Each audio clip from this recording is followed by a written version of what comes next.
mapagmahal, na maalaga, Amen. at higit sa lahat ay mabait magbigay ng mga putas-putas. And maybe next year ay hindi na natin siya makasama at siya ay nagmi-ministry na din o pumapasok sa seminary. Palapakan po natin ang Panginoon sa buhay ni Brother John Chris! Magnum! Parang ice cream, ha? Glory to God. Glory to God. Kaya salamat po, Pastor Ken, sa talaga namang napakagandang pakilala. Ayan. I appreciate po your efforts. Your efforts. Hindi ko alam. Okay? Praise. Ayan. Talagang mabuti po ang Panginoon. Amen? Amen. Ayan. So, kamusta po kayo? Ayan. Kamusta po ang mga taga-Makatok? Ayan. Kamusta po ang mga taga-Makatok? Ayan. Mabuti. Pinagwala. Amen. Salamat po sa mga sa lahat po na nakakapakinig ng pampalakas sinig na ito. Ito po yung time para manatili ka kasi alam ko may gagawin ng Panginoon sa buhay mo. Amen? Alam kong pagpapalain ka ng Panginoon. And supposed to be, dapat po talaga ang preaching po natin ay iba. Hindi po talaga ito. Kaya lamang kanina, after ko pong maggawa ng konting preaching, ako po natulog sa church. Pagtulog ko po ay naiwanan ko yung notebook ko po na ginawang preaching. Hallelujah. Kaya pagdating ko po dito, kanina ko lang nalaman na yung palang ginawa kong preaching ay nawala. Pero ganun pa man ay palagi pong mabuti yung Panginoon. Amen? Napakaganda po ng ilaw. Ilaw po natin puting-puti. Ayan. Napansin ko lang dahil ang pag-uusapan po natin ngayong hapon it's about the light. Ayan. Nung ako po ay hindi pa nakakakilala sa Panginoon, ay ibang light po yung alam ko. Ayan, empty light, tanduay light, yan. Mga ganong light po yung alam ko, pero once na, nung nakilala ko po yung Panginoon, when I came to know the Lord, yung light po pala napakaganda. And yung light po pala, kapag tinanggap natin, it will shine, it will give yung shine, yung liwanag sa atin, it will give understanding, it will give knowledge, it will give a plenty life. And napakaganda po pala na magkaroon po tayo ng tinatawag na ganitong life. Amen? And that life is Jesus Christ. Amen. Once po na tinanggap natin si Jesus Christ bilang ating Lord and Savior, yung light po na ibibigay niya po para sa atin, napakaganda po pala. And tayo po ay magbukas in the book of John. Kung kayo po may mga dalang Biblia, kindly open your Bible in the book of John, chapter 11. John chapter 11. Ayan, John chapter 11, verse 25. John 11, verse 25, it says here po mga kapatid, babasahin ko po at tingnan po ng inyong mga mata. John 11, verse 25, it says here, sinabi naman ni Jesus, ako ang muling pagkabuhay at ang buhay. Ang nananalig sa akin kahit mamatay ay muling mabubuhay. Tayo po'y manalangin. Aming naman Diyos na makapangyarihan sa lahat ngayong hapong ito, Lord. We just wanna thank you, Lord, sa kabutihan mo, Panginoon, sa aming buhay. We thank you, Lord, for this glory. We thank you, Lord, for this opportunity, Lord God, na makapangaral namin yung mga salita, Panginoon. Despite, Panginoon, na maraming bansa yung hindi nakakapakinig ng mga salita mo, Panginoon, because of criticism, Lord God. Hallelujah, Ama, nagpapasalamat kami, Panginoon, sa mga pagkakataong ito, Panginoon, na mababago yung buhay namin, na mababago yung pananaw namin, na magiging aware kami, Panginoon, sa mga nangyayari sa life namin, Lord God. Dahil kami naniniwala, Panginoon, na ang pangalawa mong pagbabalik, Panginoon, ay malapit na, Panginoon. That's why, Lord God, we should be aware, Panginoon, sa mga bagay na nangyayari sa mga buhay namin. Lord, kung kami man, Panginoon, ay natutulog spiritually, Panginoon, this is the time, Lord, na gisingin mo yung buhay ng bawat isa. This is the time, Lord, na patuloy kang mag-touch sa puso ng bawat isa. This is the time, Lord God, na patuloy na maglagay ka ng desire sa puso namin, Panginoon, to have the passion for the lost. In the name of Jesus, Lord, nagpapasalamat kami, Panginoon. Patuloy mo po akong gamitin, patuloy mo po akong pangunahan. Ikaw yung makita, Panginoon, sa aking harapan, Panginoon, at ako, Panginoon, sa iyong likuran. Sapagkat, Panginoon, wala akong alam kung wala ka at wala akong magagawa kung wala ka. Hallelujah. Salamat po, Ama. Sa iyo po lahat, Panginoon, ang pinakamataas na papulit pagpasalamat sa pangalan po ng iyong anak na si Jesus. Amen. Hallelujah. Bago po tayo mag-umpisa, sino po yung nakapakinig na nung salitang hell? Hell. Alam niyo po yung hell? Yung pagpupunta ka doon sa pabundok, madaming hell. Hill yun, hill. Sorry. Walin. Okay, so hell. So alam niyo po, ang dami pong mga leaders and some Christians na takot ipangaral yung hell. Kasi yung hell po ay nakakatakot. But then, hell is a very serious thing and sorry po, ang hell po ay isang isang napakaseryosong bagay na kung atin pong ipapangaral po ay nakakatakot at maraming tao po yung pwedeng matakot at marami pong preacher, marami pong leaders, even Christian na natatakot po silang ipangaral po yung hell. Amen? And this time po, gusto ko pong sabihin sa inyo, ang description po ng Bible sa hell, kapag sinabing hell, sabi doon ay, this is a place where no God. A place where no God. Ibig sabihin po, ito po yung lugar na kung saan ay walang Diyos. Are we there? Tayo po, maalam tayong manalangin. Maalam tayong magdasal. Maalam tayong umiyak. Maalam tayong magpuri. Yung pong mga bagay na yun ay magagawa pa din po natin sa hell. Amen? Kaya po natin magpuri sa hell. Kaya natin magdasal, umiyak, tumawag ng pangalang Jesus. Pero, may pero eh. Pero, walang Diyos. Amen? There is no God. Pwede kang magpuri doon. Ang sabi pa nga ng description ng Bible, doon mo daw magagawa yung pinakaseryosong worship. Kasi sa sobrang init po doon, parang dito sa unahan, mainit yung mainit. Sabi doon, sa sobrang init po doon mo magagawa yung seryosong worship. Doon mo magagawa yung seryosong pag-iyak sa Panginoon. Kaya lang, walang Diyos. Amen? Kahit ano pa yung iyak mo, kahit ano yung dasal mo, walang Diyos. Walang Diyos na makikinig sa idol. Bakit huli na yung lahat? Amen. Amen. That's why we should be aware. Ang daming Christian na natutulog spiritually because hindi ganun kaseryoso yung pagkaalam nila sa hell. Now mga kapatid, this is the time po na pag-aaralan po natin kung paano pa natin maiiwasan yung tinatawag na hell. Amen? Sabi nga ay, paano pa natin maiiwasan yung mga checkpoint na ganito? Amen? And alam niyo po, isa sa mga reason, mga kapatid, kung bakit po tayo napupunta sa hell, dahil tulog po yung ating pananampalataya. Tulog po o patay yung ating spiritual na buhay. Kaya tuwan-tuwa po si Satan. Amen? Na kapag nag-church tayo nagse-cellphone, nagfe-Facebook. Tuwan-tuwa si Satan sa ganun. Bakit? Kasi gusto ni Satan na may kasama po siya dun sa hell. Amen? Gusto ni Satan na makasama ka dun sa hell. Kaya kapag nakikita ni Satan, ay, si brother hindi nakikinig. That's my boy, sabi ni Satan. O si sister hindi nakikinig. Tawa ng tawa, sabi ni Satan, that's my girl. Amen? Why? Kasi gusto ni Satan na magkaroon siya ng kasama dun sa hell. Kaya he is very aggressive and serious na agawin ka sa Lord.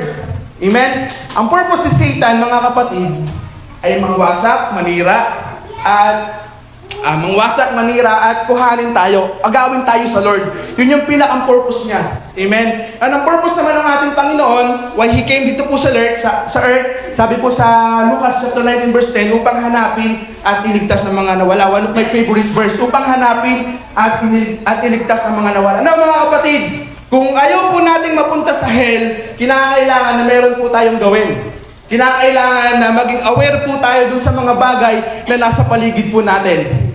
Sino po dito yung naranasang matulog tapos alam niya yung kanyang ginagawa? Parang ang hirap ano. Alam niyo po, minsan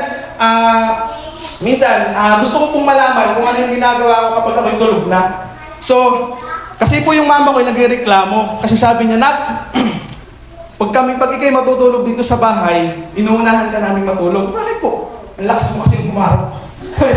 Hindi kami makatulog. So sabi ko, parang hindi ko naman alam yung bagay na yun. Ang ginawa ko mga kapatid, meron pa akong cellphone na mataas yung storage. Ayan. Meron akong cellphone na mataas yung storage. Ang ginawa ko, inilagay ko siya sa isang lugar. Tapos, binidyohan ko yung sarili ko magdamag. Amen? Binidyohan ko yung sarili ko magdamag. Tapos, ang ginagawa ko lang pagtulog, nakatagilid isang oras, nakatihaya isang oras, tapos panay yung haro. Ganun lang yung ginagawa ko magdamag. Tapos, pag-isip ko ng umaga, hindi ko alam na yun pala yung ginagawa ko na sinasabi ng nanay ko. So, and then I found out na kapag po pala tayo ay tulog, mga kapatid, hindi po natin alam yung ating ginagawa. Kapag po pala tayo ay tulog, hindi po natin alam yung mga nangyayari sa paligid natin.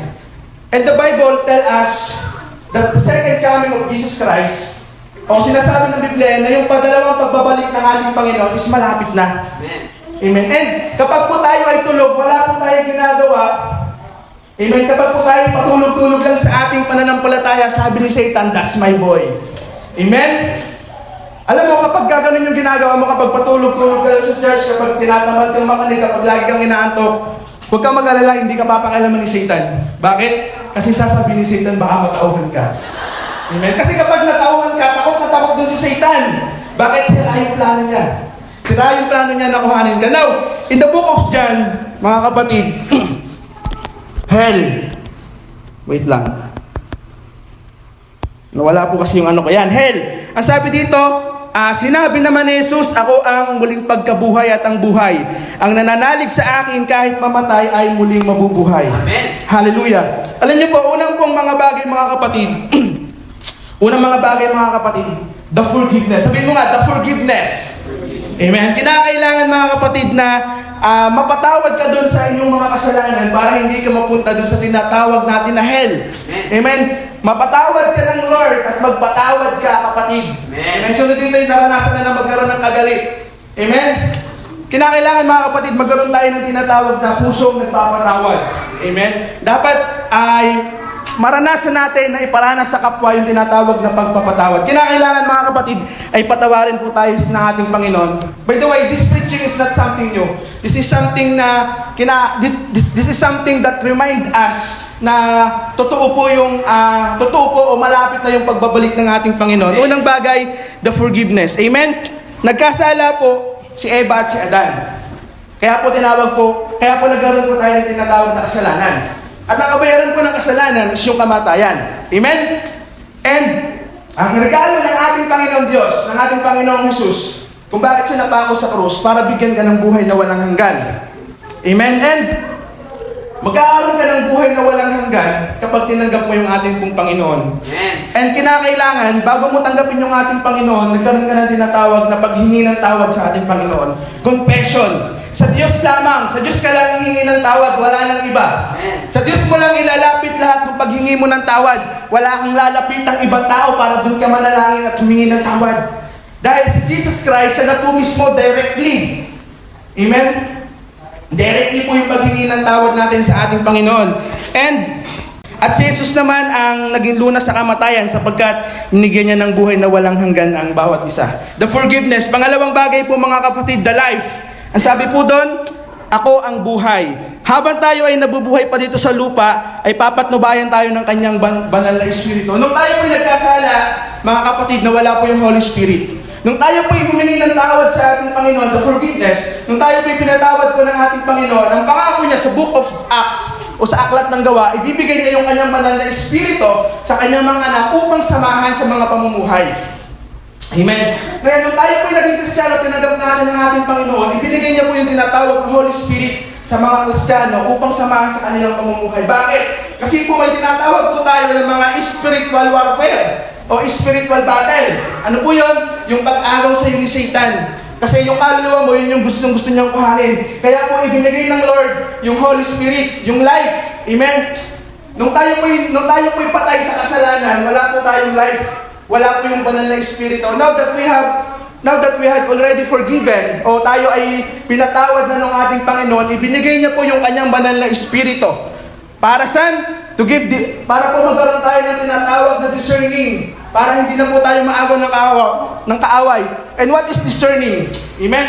Or what is conviction? Discerning. Ibig sabihin, kapag ikaw ay darating dun sa pagkakasala, ikaw ay mapupunta dun sa bagay na malapit ka na magkasala, may Holy Spirit, mga kapatid, may banal na Espiritu na magdi-discern sa'yo na mali yung ginagawa mo. May Holy Spirit na magkukonvict sa'yo na mali yung ginagawa mo. At yun yung pangako ng ating Panginoon. Bagamat ang ating Panginoon ay napako sa krus, umakyat sa langit sa kanan ng Diyos na makapangyarihan sa lahat, ibinigay niya yung kanyang Espiritu, mga kapatid, upang tayo isamahan sa ating mga pamumuhay. And para po hindi tayo mapunta doon sa tinatawag na hell, mga kapatid, kinakailangan magkaroon po tayo ng tinatawag na banal na Espiritu sa ating buhay. Kinakailangan na magkaroon po tayo ng tinatawag na anointing, mga kapatid. The Holy Spirit, the life. Sabihin mo nga, the life. Sige, laksan mo, the life. Hallelujah. Patatlong bagay, mabilis lang po ito mga kapatid. Patatlong bagay ay the born again. Sabihin mo nga, the born again. Ayan. Sino dito yung proud dahil ikaw ay born again? Amen. Amen. Hallelujah. The born again. Ang nananalig sa akin kahit mamatay ay muling mabubuhay. Ibig sabihin, kung gusto po nating maranasan ng buhay na walang hanggan, kinakailangan ay magkaroon po tayo ng tinatawag na pananampalataya. Alam niyo po, isa sa pinaka-precious gift ng ating Panginoon is yung pagiging born again po natin. Born again is not a religion. Amen? And here po sa GITC, hallelujah, we are not promoting religion. Amen? Ibig sabihin po, because we are the non-sectarian Presbyterian Church, Ibig sabihin po nito, welcome po kayong lahat. Kahit ang relihiyon mo ay Katoliko, Muslim, or whatsoever religion na meron sa mundo, welcome ka po dito sa amin. Bakit? Kasi hindi po kami nangangaral ng religion. Ang pinapangaral po namin ay yung mabuting salita ng ating Panginoon. Hallelujah! And born again is not a religion. Born again is a relationship with the Lord, with Jesus Christ, mga kapatid. Hallelujah! Tandaan niyo po palagi na kahit anong relihiyon ang puntahan po natin, hallelujah, without the relationship, the personal relationship sa ating Panginoong Jesus, maaari po tayong mapunta dun sa tinatawag na hell. Amen. And alam niyo po, sa end times, sa pangalawang pagbabalik po ng ating Panginoon, lalagaan na po yung tinatawag na deception. Amen. Lalagaan na po yung magiging normal na lang yung mali. Amen. Yung pagiging gay, magiging normal na lang. Amen. Yung pagiging yung LGBT nino-normalize. Hindi normal 'yon, kapatid. Are we there? Darating po yung araw, mga kapatid, na yung mali ino-normalize. Amen. Hallelujah. Yung tipong enjoy ka sa pagiging kabataan mo, tapos nabuntis ka bigla. Hallelujah! Bigla kang magmamayday, proud single mom with music na araw-araw sipag lang. Amen? Hallelujah! Mga kapatid, I just want you to know na darating yung end times na yung normal, na yung masama, ino-normalize. Na yung mga mali, ino-normalize. Bakit? Kasi yun po ay panloloko ni Satan. And one of the precious gift ng ating Panginoon to visualize, to discern the wrong, is yung Holy Spirit ng Lord. That's why if we have filled, kapag tayo ay puno, o kapag tayo babad sa presensya ng ating Panginoon, hindi po tayo maaagaw ng kaaway. Kaya kailangan, mga kapatid, lumapit po tayo sa Diyos. Amen. Ang pagiging born again is not a religion. It is a personal relationship from the Lord. Ipinanganak na muli. Amen. Ibig sabihin, namatay dun sa kasalanan because of Eva and Adan, but Jesus Christ came. Dumating si Jesus Christ, ipinanganak po tayo muli. Mga kapatid, let me tell you this. Once you experience the baptism of the Holy Spirit, mga kapatid, mararanasan mo yung tinatawag na true worship. Ito po yung kinakailangan po natin, mga kapatid, na maranasan. Baptism of the Holy Spirit. Hallelujah. Being born again is not a religion. It is a relationship with God. It is an intimate relationship with God. Kinakailangan, mga kapatid. Dito po ako magtatapos, mga kapatid. Ang relationship, napakahalaga po ng time. Amen? Isa sa nagpapatibay po ng relationship, yung tinatawag na time o yung oras ko sa isa't isa. Yes. Alam niyo po, mga kapatid, nung ako po ay pumasok po sa SIPTEC, taking Bachelor of Criminology, gustong-gusto ko po talaga mag-aaral noon. And sobrang busy ko po, mga kapatid. Nung ako po ay nag-aaral sa SIPTEC, ako po ay president ng isang writers club. At the very same time, nung ako po ay nag-aaral sa SIPTEC, ako po ay naging skate chairman. Na-elect po ako bilang skate chairman. Ibig sabihin, sobrang busy po nung schedule ko. Sobrang busy ng schedule ko. Amen? Tapos nag-aaral pa ako. Pero biglang nag-text yung wrong person nun, o yung ex ko nun nag-text sa akin, John, busy ka ba? Oh no, wala akong ginagawa. Amen? John, busy ka ba? Kita naman tayo. O sige, may oras ako dyan. Wala akong ginagawa. What do I mean? Kumbaga, kapag mahal na mahal mo yung isang tao, kaya mong ibigay yung oras. Amen? Hallelujah. Or getting this. Kapag mahal na mahal mo yung isang tao, kahit ang daming labahin, hallelujah, kahit wala kang pera, kailangan mong magtrabaho. Dahil mahal mo yung isang tao, yes, Lord! Sisimba ako ng linggo. Amen. Because you give your time, kasi mahal mo yung in a relationship ka. Amen. Yung si Jesus Christ, mga kapatid. Hallelujah. Mga kapatid, seryoso po yung impyerno. Seryoso po yung hell. And kinakailangan magkaroon po tayo ng tinatawag na pananampalataya sa ating Panginoon. Hallelujah. The life, the forgiveness, and the born again. Mga kapatid, nawa po, lahat po, magkaroon po tayo ng, dito na po magtatapos, magkaroon po tayo ng tinatawag na quality time sa ating Panginoon. Amen. Palagi po tayong manalangin, magkaroon po palagi tayo ng time sa Lord. Every Sunday, every prayer meeting, we're doing our personal devotions kasi yun po yung time na hinahanap sa ng ating Panginoon. Hallelujah. And tandaan po natin, kapag meron po tayong relationship sa ating Panginoon, secure po yung future po natin. Amen. Amen. Hallelujah. Secure po yung lahat. Dahil ang Panginoon Diyos, tapat po siya sa kanyang mga pangako. Amen. Hallelujah. At malapit na po yung pagbabalik ng ating Panginoong Hesus.